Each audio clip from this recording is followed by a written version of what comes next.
Welcome everyone. Thanks a lot for joining us today. Very excited to meet you all today in the fourth session of Ask the Chair session this week. This year. Site has it has been a fabulous journey for Site. We have made great progress across the board.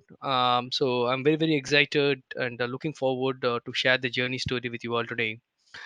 The main goal of today's session is to report you back on what are the major highlights what we have delivered on this year, and also to hear from you directly. What are the other areas do you need help from us? Going into 2020 and beyond.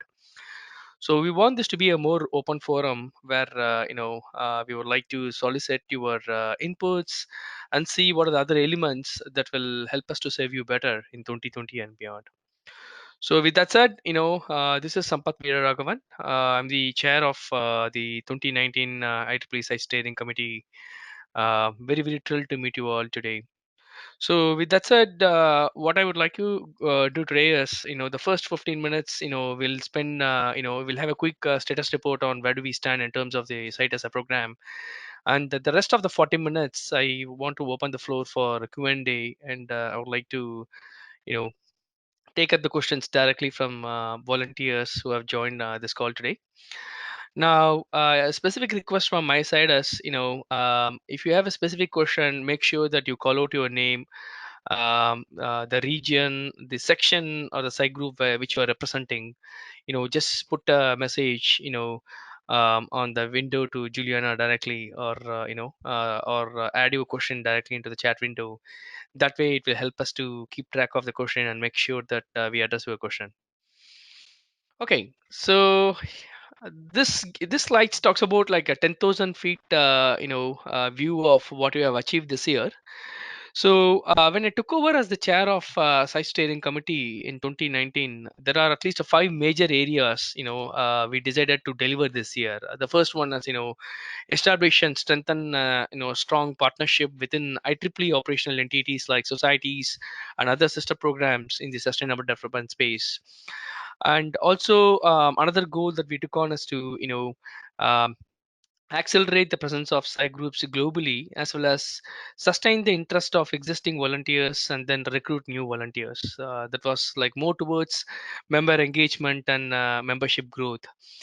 And the third area, strategic area, we were focused on was to deliver educational programs that will guide us in better proposal writing, and also to create more awareness about driving sustainable development programs at the grassroots level. And in addition to this, we also decided to introduce a metric framework in order to show the impact and the value side groups are creating at the grassroots level. And we in fact partnered with HAC and collectively, like, we were rolling out impact assessment, and one of the techniques that we have piloted this year is, social return on investment.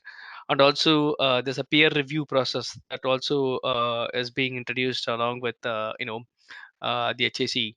So we took five aggressive goals this year, and in addition we have other goals, but these are the top five priority goals we took over.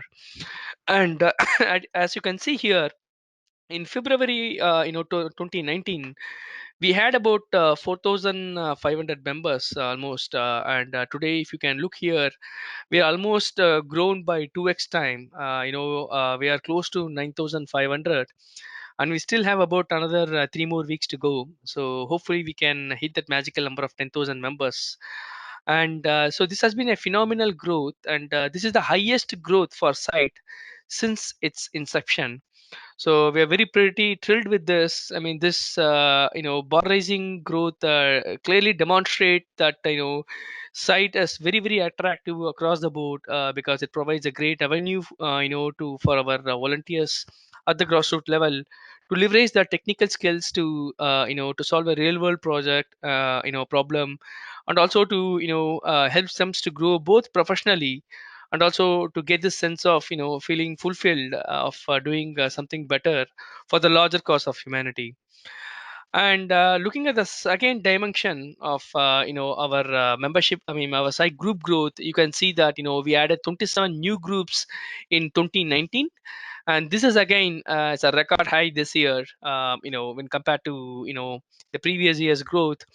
At the same time, we're also focusing more on, in addition to adding new site groups, how do we sustain the interest of the existing site group. So with that said, we are working out on a project called as providing some kind of activity fund, probably in 2020, in order to nurture and motivate our groups at the grassroots level. So it's primarily, encouraging them to conduct surveys, collaborate with local communities, conduct some surveys, or conduct some training workshops in sustainable development space, create more awareness, about leveraging the skills in the technical, in the sustainable development spectrum actually. And then the third main area for site is site projects. Basically, projects as the as like the heart of site programs is the projects on the ground. And we received 74 proposals this year, and 21 projects were awarded, bringing up to 134K total amount of funded project this year. This is a bar raising record across the board. This is the highest number of proposals we have received since inception, highest number of projects we have awarded. At the same time, 134K is the highest number of dollar amount we have invested as well across the board. So clearly, what we have promised and what you have delivered here is meeting and rising to a new bar. So the goal now is how do we sustain this interest, and how do we make sure we can continue to deliver a similar performance in 2020 and beyond. Uh, Again, a huge call out and thanks to all the grassroots volunteers at site. I mean, without you all, the story of site success is not complete. And and many thanks to IEEE Board of Directors and HAC for giving me this opportunity to lead this awesome program this year. And I'm pretty thrilled to deliver such an impactful progress for site this year. With that said, let's move on to the next slide, where I would like to specifically talk about some of the other additional highlights what we have done.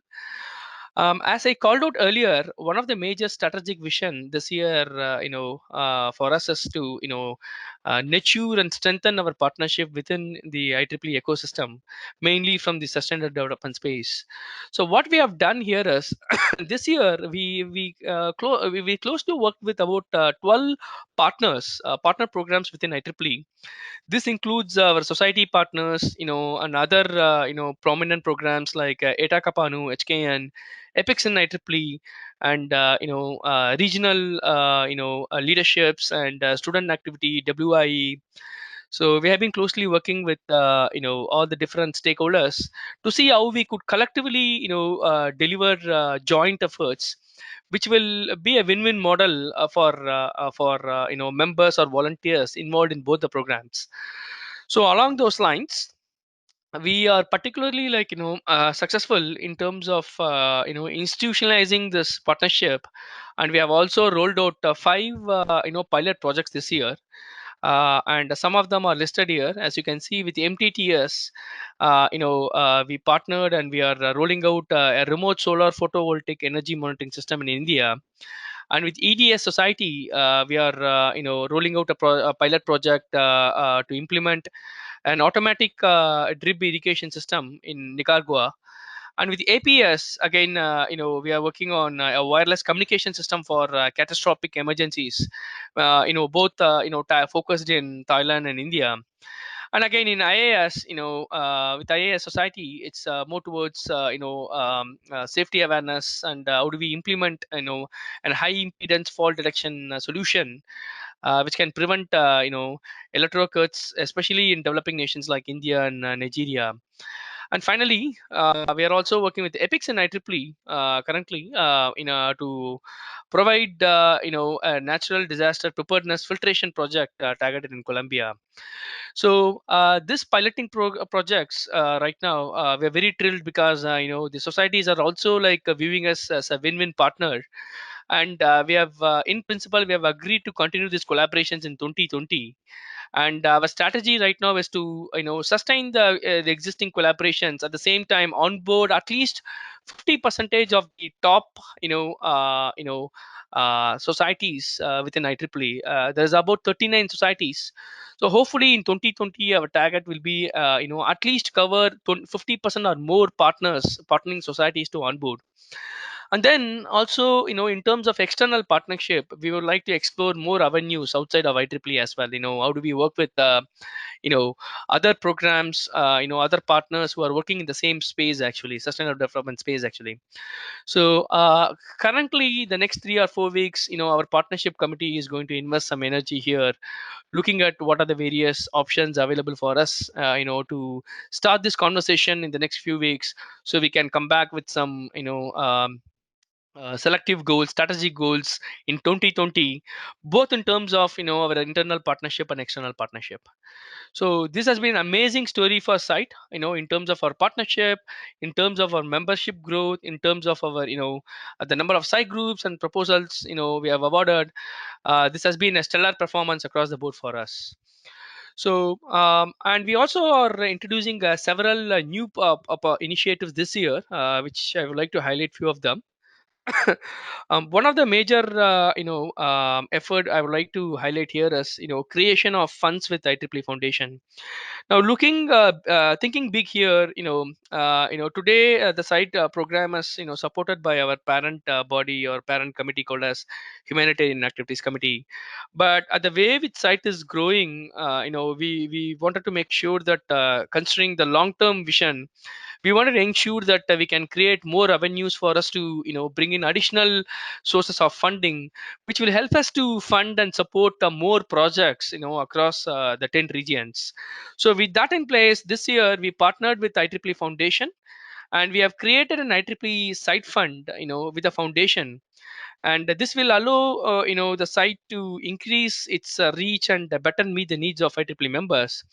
So essentially the idea here is it's more like a crowdsourcing fund, and anyone across the globe can contribute a fund to support site projects. And this fund will again be leveraged to support various site projects across different regions. In fact, we successfully launched our first fundraising effort for the Giving Tuesday, which was completed on December 2nd. We started with a goal of $5,000, and I believe we have raised around close to $2,000, I believe, at this point, which is a great progress considering the fact we were barely 10 days old in creating this account. And we are reaching out, and we hope to use this as a great opportunity as well to explore industrial partnership, and also to see how we could raise external fundings as well to support our projects here. So we are very pretty excited about this new initiative, and new additional which provides additional channels for us to raise funding for site as a program. Again, another major highlight this year is I started my journey with site as a volunteer at grassroots level. I served as a reviewer in the projects committee, and then eventually led the projects chair for a few years. And then now I have been, serving the global chair for site steering committee. So even in my personal journey, I always find it's more valuable if we can create a platform for the volunteers at grassroots level to directly interact with the site global leadership. One, this will help us to understand the expectation of our site groups at the grassroots level. Two, it will always help us to come back with more strategically meaningful initiatives that will serve the needs of our site groups at the grassroots level. So considering that, this year we introduced this program called as Ask the Chair session, which is the fourth session what we are having today. This has been a phenomenal success as well. Including today, we are having close to 50 participants, out of four sessions, and we have covered a wide range of topics that are interested to cite. We are pretty excited with the kind of response what we have got through this program. And we also launched a site celebration week, which is today, I mean this week as we particularly speak. So the goal of the site celebration weeks, as you all know, is to actually to promote public visibility on the impactful work that our site groups are doing at the grassroots level. And this also mainly comes from the motivation of to celebrate the spirit of site volunteerism, across the globe. So this week is not about us, it's all about you all, who are the heroes of investing your time and energy, for making site to be the one of the most successful and fast growing program within IEEE. And then the third is we are also introducing site awards this year. I'm very excited with this. And two awards we are introducing. One is the best volunteer of the year award, and the second one is the best site group of the year award. We expect to announce the site volunteer of the year award probably this weekend, and then the best site group of the year early next week, probably before like Monday or Tuesday. We'll have an update on that. And again, another important area, as I called out earlier, is participation in the Giving Tuesday through our new fund with IEEE Foundation. That has been phenomenal success, given that it's been barely 2 weeks since we started. And the last one is certainly the Education Subcommittee Pilot Competition. So this is an amazing update. So this year, the Education Subcommittee, what we have done is we have piloted a student pilot competition internally, and we conducted this piloting among 8 cherry-picked site groups to see how we could craft a global program out of this competition. And we focused on healthcare and water this year, water related development challenges. And we had a pretty exciting participation from these different site groups across the globe. So next year, given the success of the pilot, we plan to launch a formal global initiative, mainly targeted to benefit of a student site volunteers throughout the globe, and we plan to launch it in next year on this. In addition to that, we also launched a lot of webinars, workshops, and we have created educational resources to train our volunteers in the sustainable development space. In fact, as I speak, shortly, our first curriculum solution for training our volunteers, IEEE members in sustainable development space, is going to be available in the IEEE Learning Network pretty soon, actually, as I speak today. And one more big win for us this year is the V tool supports for site. Actually, I mean, this will help our site leaders at grassroots level to track their events, their committee, which will provide a very organized and systematic mechanism to track our membership base at the grassroots level. So next slide. So so that was the last one. So I think, again, to reiterate, I mean, this bar raising growth for site is possible again with the tremendous dedication of the steering committee members, our staff lead, Juliana, and great support from our HAC leadership and HAC team, IEEE board of directors, and every single site volunteers at the grassroots level. So very very excited with the journey what we have achieved so far. And for 2020, right now I can definitely give some highlights what we are looking for. One area which we are going to invest more on 2020 is expanding our partnership across different societies and external partners, and two, create more opportunities to support our volunteers in terms of preparing them for executing projects, and then offering more workshops, both virtually as well as region specific workshops where they will be provided hands-on training in terms of managing a sustainable development projects. And third thing is probably we will also promote more regional specific summit, in terms of congress, where we can bring in multiple site groups within the same region to come together, identify the best practices, identify problems which they could collectively solve. So these are some of the areas we would like to invest more next year. So with that said, again, thanks to you all again, for joining us and being with us throughout the journey in 2019. There are a few requests I have specifically for all the audience, in today's call. Each one of you, I feel like, are the ambassadors for site. So promote, about site activities in our local section. If you need any additional support, write to us. That's why we are here for to serve you all. With that said, thank you everyone. And in the next 40 minutes, I would like to, hear your thoughts and get, address the questions from you all. At the same time, if you have specific, support that you need from us for 2020, please call them out right now so that we can take those feedbacks and then we can come back with additional initiatives to serve your needs in 2020. So with that said, I'm going to stop here and then I'm going to take the questions from the audience. Yeah. There's no questions that have been submitted, so perhaps we could go with the ones that were submitted ahead of time. Okay, sounds good to me. So the first question we received yesterday is from Mehak Azim.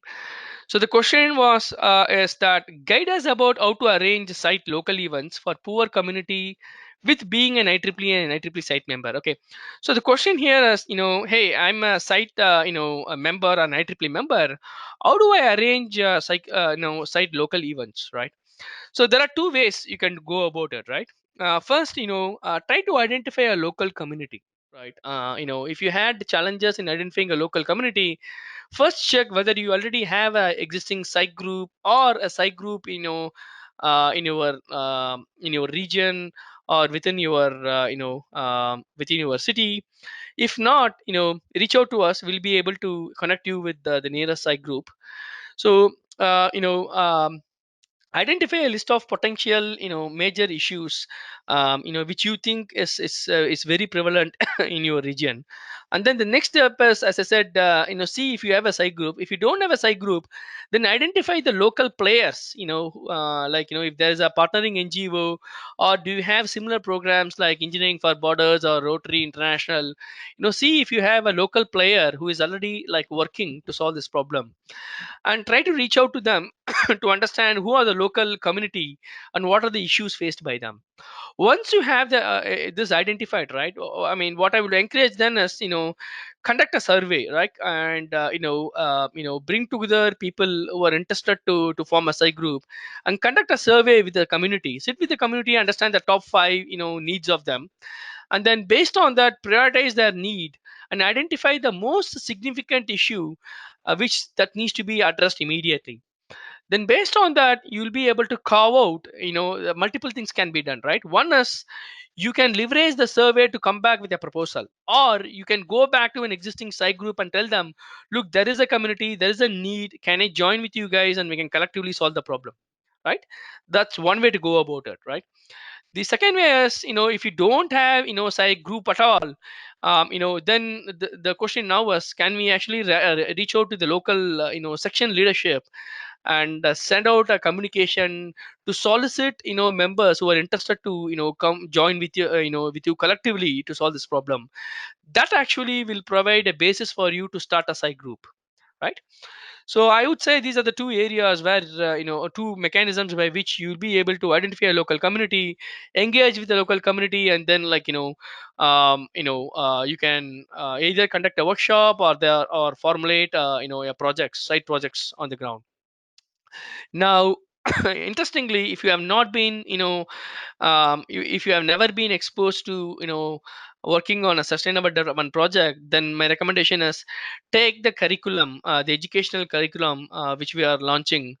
Get yourself trained on that, or please write to us directly, like, site at IEEE.org, or to Juliana. We'll be more than happy to provide a dedicated, workshop, virtual workshop, to a respective site team directly. Okay, so that's the first question. The second question is from Mr. Jayakrishnan Divakaran.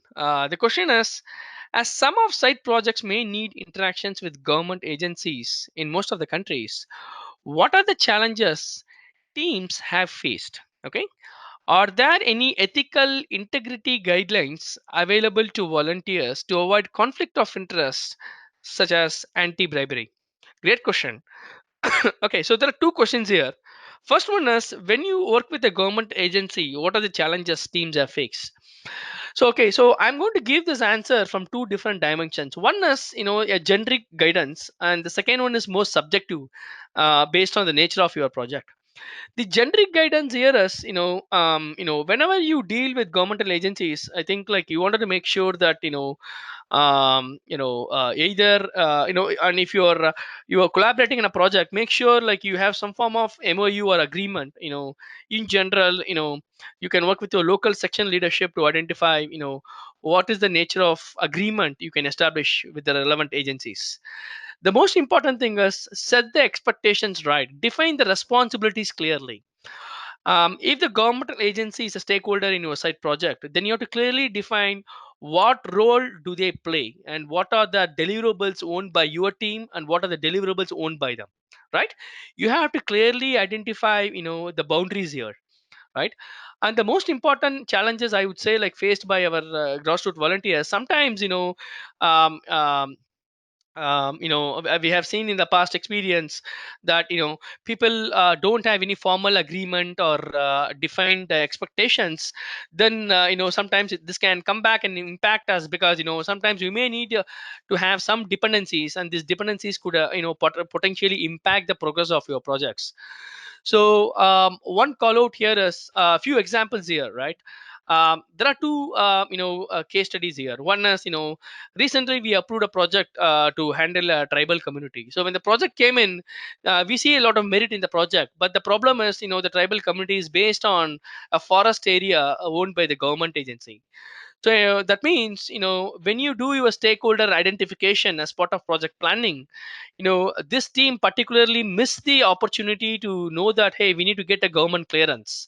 So when this came up for the review, the review committee typically capture this kind of gaps, and they called it out. Do you need any additional clearance? And the team again went back to the local governmental agency, and they were able to work with them and, procure the necessary approval in place. So the call out here is, when you perform the stakeholder identification, when you formulate your project, right, or your proposal, it's important to think outside, a little bit here, right? I am devising the solution. Who are the community? Who are my partners? Who are the different parties who can potentially influence us? And most of the time, you need to ensure that, if your project directly deals with, areas which can attract government's attention, it's better to run by the local governmental agencies. Now the second example here is, in terms of guidelines here is, if you are driving, projects specific to healthcare, there's a lot of things that can happen here, right? I mean, for example, in US, the data has to be secured as per HIPAA compliance. That could be data regulations. You have to make sure, you pay attention to them.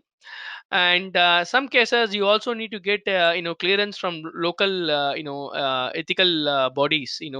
For example, if your project involves, some kind of, human, subjects, make sure you have the necessary approvals in place before you even submit the proposal, actually.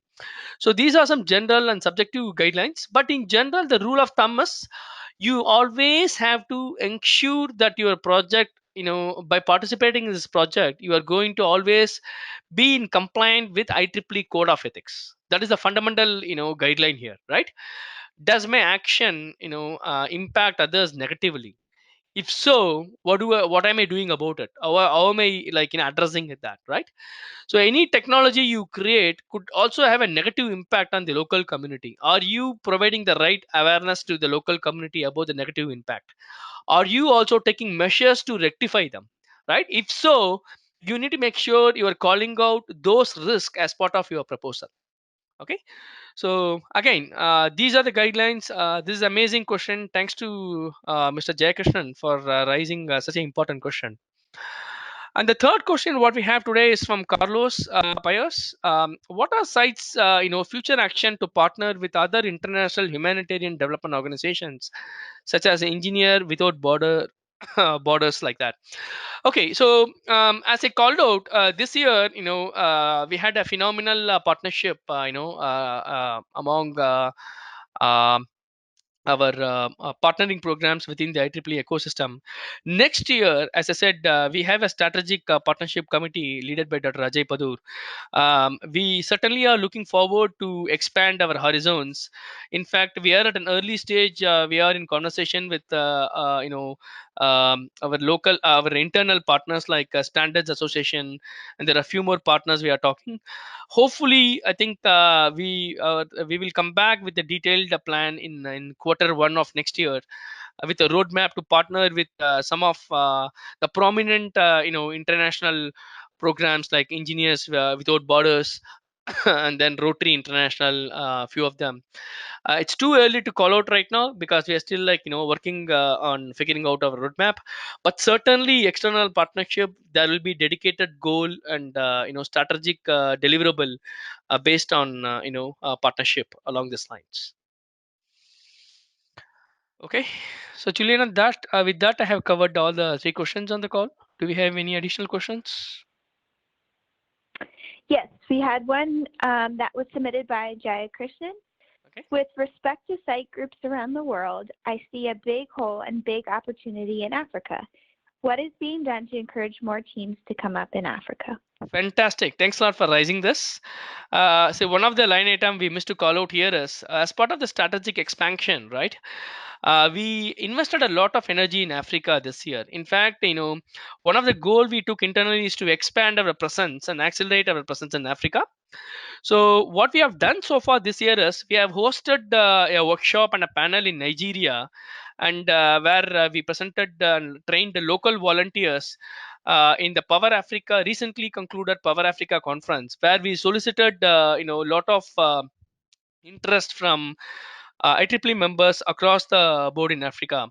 I believe holistically we have about like 3 to 6, programs mainly in Africa. But the plan is we have a great opportunity to expand in Africa. And what we plan to do in 2020 is we are already engaged with the Africa Council, which foresees the IEEE operations and the strategic plan for expanding IEEE in general within Africa. So we've been closely working with them. One, we plan to deliver localized content to train the IEEE volunteers in Africa. Two, we are trying to establish more partnership among the different existing groups within Africa. For example, IEEE Uganda and IEEE Nigeria, are very very active in terms of site, and we are asking them to partner and then come back and promote, and create more visibility about site to other, members in Africa. We are in early conversations with members in Kenya, and then in Zambia. Hopefully, we'll be able to create a few more site groups in Q1 of next year. But expanding in Africa at the same time, ensuring we can create a more regionalized content to serve the needs of our site members and IEEE members in Africa is a part of a strategic goal for us, both this year and next year.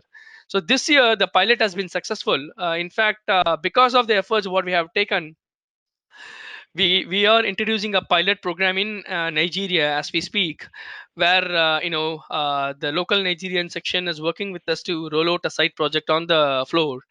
And in addition to that, there are already plans to conduct virtual workshops and then in-person workshops at the grassroots level to train more volunteers in Africa. Okay, and we did have one other question that was just submitted from Dr. Celia. Is there any new metric that was launched this year for project performance evaluation?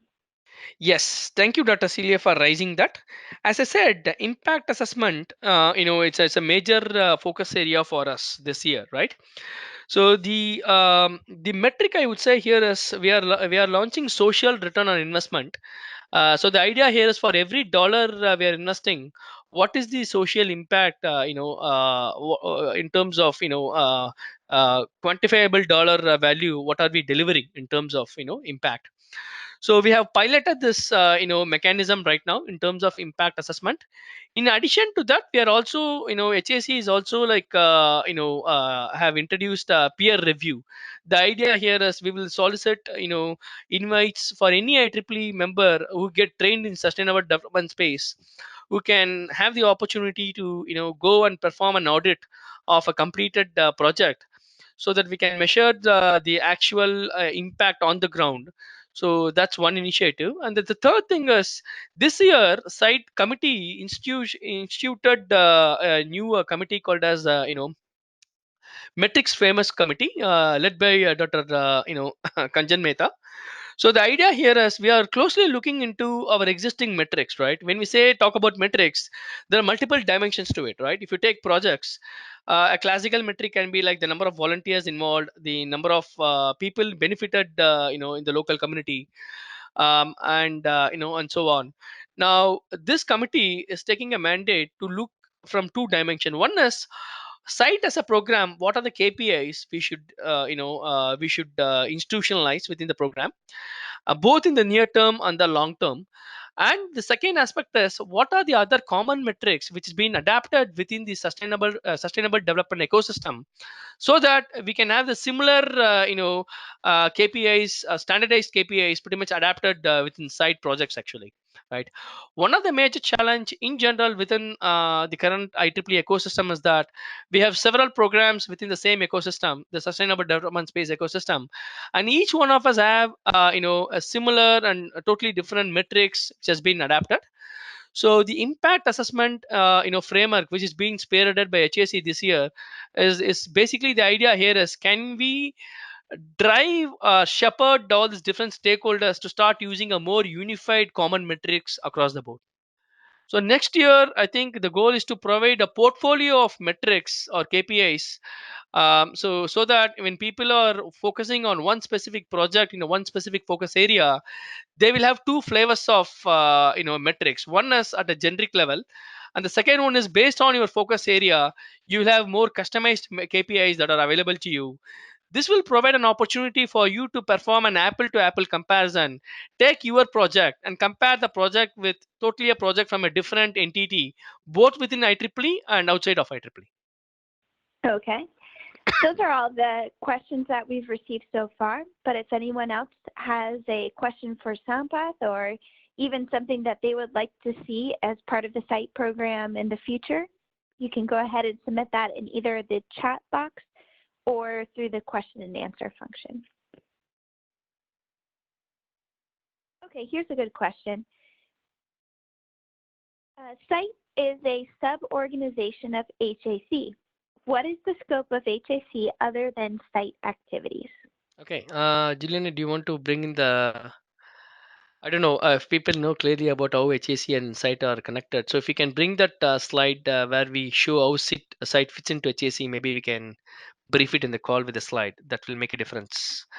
But Okay. okay, so let me give a 30-second a quick note on this, right? So as you know, the main goal of IEEE as an organization is to foster technological innovation to benefit humanity. So in 2015 to 2020, the and as you all know, the IEEE is governed by the IEEE board. The board of directors came with this vision. The vision is to actually introduce an initiative, in order to support our IEEE volunteers at grassroots level to drive to leverage their technical skills and engage in sustainable development space. So with that said, every goal needs to be institutionalized by means of an initiative. So the HAC board was created with the mission to, the board endorsed mission to, create more opportunities, to develop programs in the public, service space, which can support our IEEE members to leverage the skills and contribute it. Every with these goals defined, the vision defined, we really needed a mechanism to deliver this vision on the ground. That's where site comes into play. As you can see here, as I spoke about earlier, IEEE larger mission, we spoke about it, and we also spoke about how the humanitarian efforts, the goal was defined, and HAC being the board which is given with a mandate to deliver this goal, to lead humanitarian efforts on the ground. you know Site becomes the implementation mechanism, where site as a program, it's a network of IEEE volunteers, and we partner with the local communities and local organizations to leverage technology for the sustainable development. Now, in addition to this, HAC also have additional larger scope, which are, as I said, they have projects which are like scaled up version of side projects. Side projects are typically, as you all know, is funded from $1,000 to up to 19,999, close to $20,000. Anything over $20,000 typically is viewed up as a scale up program. It goes to HAC. And then HAC also provides conference participation support, which is about $750. The idea here is to motivate and create opportunities for IEEE volunteers to attend conferences or workshops that is of interest to HAC's mission. In addition to that, you can also see here, we have assessment, we have partnerships, we have events. There's a lot many more functional scopes that are covered by HACs here. So as you can see the pie chart here, the various committees and the various roles of HAC, what we are doing here. But the main call out here is HAC defines the largest strategy, in the humanitarian sustainable development space, and the site is actually the implementation mechanism, which actually take that vision and deliver it on the ground. Thank you, Sampath. Do you have any additional questions? I'm not seeing any additional questions at this point in time. Okay. So again, like, if you have any additional questions or any additional elements that you want us to add in 2020, we kindly request you that you send us an email at site@itrp.org or write to me or Juliana directly. We certainly are looking forward to get impacts from our teams at the grassroots level and ensure we can come back with some goals in 2020 to serve your needs actually. Just checking back, Juliana, do you see any questions? Yes, we did have an additional question submitted. Hold on just one second. What is your opinion about opportunities to increase site activities with collaboration between different site groups across the world in the same project team? Okay, so I think this can be taken in two ways, right? One is you have a project, and this project involves interaction between two different teams, site teams. I think, to be honest, I think we do have some success stories here, but I think this needs to be scaled up, more. I think there are a few. I mean, these are great opportunities, but at the same time, there's also challenges here, right? The challenges can be, for example, if you are starting a project in Europe and then say your counterpart is in US. Now you have to be mindful for the fact, based on the nature of the project here, there are local regulations which can impact you. That's one call out here. Like GDPR or, as I said earlier, HIPAA compliance. These are classical examples.